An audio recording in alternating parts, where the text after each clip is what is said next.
বাবা লোকনাথের কিছু অলৌকিক কাহিনী আপনাদের আজ শোনাবো। অলৌকিক কাহিনীর নাম ডুবে যাওয়া নৌকা ও বাবা লোকনাথ। একদিন গঙ্গার বুকে প্রবল ঝড় উঠল। একটি নৌকা মাঝ নদীতে দুলতে দুলতে প্রায় ডুবে যাচ্ছিল। যাত্রীরা চিৎকার করতে লাগলো, বাবা লোকনাথ, আমাদের বাঁচাও। হঠাৎ এক বৃদ্ধ সন্ন্যাসী দেখা দিলেন নৌকার সামনে। তিনি হাত তুলে আশীর্বাদ করলেন। মুহূর্তের মধ্যেই ঝড় থেমে গেল, নদী শান্ত হয়ে গেল।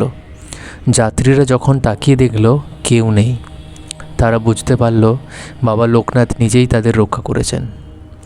পরের কাহিনী দরিদ্র কৃষকের অলৌকিক ফসল। আর পরের কাহিনী শুনতে শুনতে চ্যানেলটিকে সাবস্ক্রাইব করে নিন বাবা লোকনাথের নাম নিয়ে।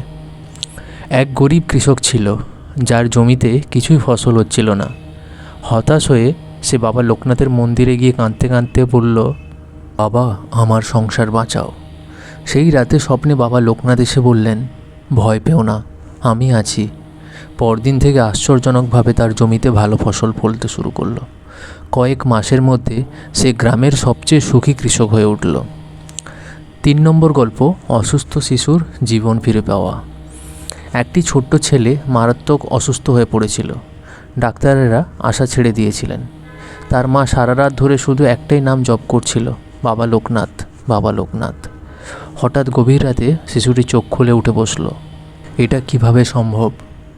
মা জানতো এটা শুধু বাবা লোকনাথেরই কৃপা। কাহিনী ভালো লাগলে বাবা লোকনাথের নাম করে চ্যানেলটিকে সাবস্ক্রাইব করে যাবেন আর কমেন্টসে লিখবেন, জয় বাবা লোকনাথ। ভালো থাকবেন।